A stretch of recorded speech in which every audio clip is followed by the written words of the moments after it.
ہمارے لیے سلف نبی الاسلام صحابہ اہل البیت ہے، صحیح العقیدہ تابعین ہے، لیکن ٹاپ آف لسٹ نبی الاسلام خلفائے راشدین اور صحابہ کرام ہے۔ اگر کوئی صحابہ کے فتووں کو نہیں مانتا، اس کے فتوے پھر ہم کیوں مانیں؟ جو اپنے سلف کو سلف نہ مانے وہ ہمارا سلف کہاں سے ہوا؟ جو اپنے بڑوں کی نہ مانے اس کو ہم کیوں بڑا مانے؟ ہم تو بڑا اسے مانیں گے جو نبی الاسلام کو، خلفائے راشدین کو، صحابہ کرام کو بڑا مانے اور ان کی باتیں مانے۔ خالی یہ تو نہیں ہے کہ اس کا نام جو ہے وہ مشرق سے شروع ہو کے مغرب میں ختم ہوتا ہے تو بڑا ہو جائے گا، اس طرح سے نہیں ہو جاتا بڑا کوئی۔ بڑا اپنے اعمال اور کردار سے ہوگا۔ دیکھیں ہم کسی بھی دینی پیشوا کی عزت کیوں کرتے ہیں کہ یار یہ اللہ اور اس کے رسول کی طرف ہمیں بلاتا ہے، ہمیں اللہ اور اس کے رسول کی باتیں بتاتا ہے۔ اگر وہ اللہ رسول کی باتوں سے انکار کرے، حدیثوں سے آنکھیں بند کر لے، تو پھر اس کی عزت تو خود بخود ختم ہوگی۔ وہ بڑا تو بڑا رہا ہی نہیں۔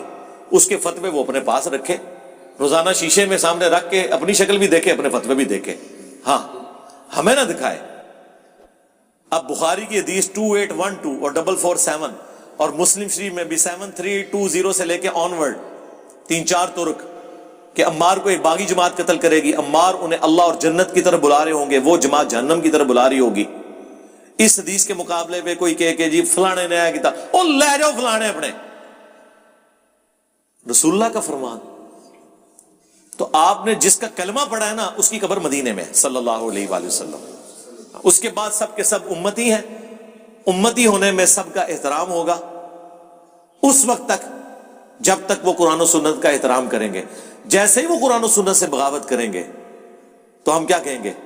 رکو ذرا، صبر کرو، ہم نے کلمہ اس کا پڑھا ہے اور تم نے بھی اسی کا کلمہ پڑھا، اور اس کلمے کی نسبت کی وجہ سے ہم نے تمہیں اپنا بڑا مانا کہ جس کی قبر مدینے میں ہے صلی اللہ علیہ وآلہ وسلم۔ آج اگر تم اس کے باغی ہوگے تو چاہے اس زمانے میں کوئی باغی ہو چاہے آج ہو، اسے ایکسپٹ نہیں کریں گے۔ یار وہ باغی ہیں نا جن کے بارے میں بخاری مسلم میں حدیث ہے کہ میرے حوض کوثر پہ لوگ لائے جائیں گے اور میں کہوں گا اصحابی اصحابی، یہ میرے ساتھی ہیں، میرے صحابہ ہیں، تو مجھے فرشتے بتائیں گے آپ کو نہیں پتا یا رسول اللہ آپ کی وفات کے بعد یہ دین سے الٹے قدم پھر گئے تھے اور انہوں نے دین میں بدعتیں جاری کر دی تھی۔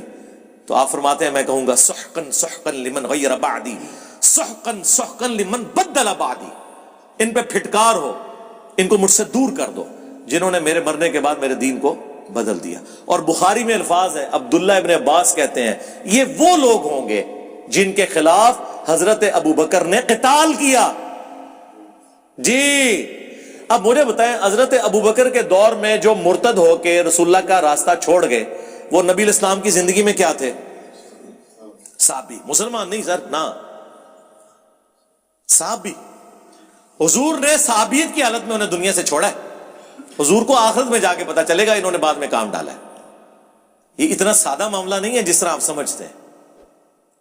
ہاں ان حدیثوں کو لے کر رسول اللہ کے جانثاروں کے اوپر فٹ کرنا، خلفائے راشدین کے اوپر فٹ کرنا، وہ روافض کا طریقہ ہے، وہ بالکل غیر علمی باتیں کرتے ہیں۔ لیکن ان کی باتوں کا علمی جواب دینے کی بجائے صرف بنو امیہ کو چھپانے کے لیے ان حدیثوں کا انکار کرنے کی وجہ سے وہ اپنے فاسد عقائد کے اوپر محکم ہو گئے کہ یہ تو جاہل ہیں، یہ تو اپنی حدیثوں کو نہیں مانتے۔ ہم نے آگے فرنٹ سے لیڈ کیا اللہ کے فضل سے، انہوں نے منجی بھی ٹھوکی ہے تو تہاڈی بھی منجی ٹھوک دیتی ہے۔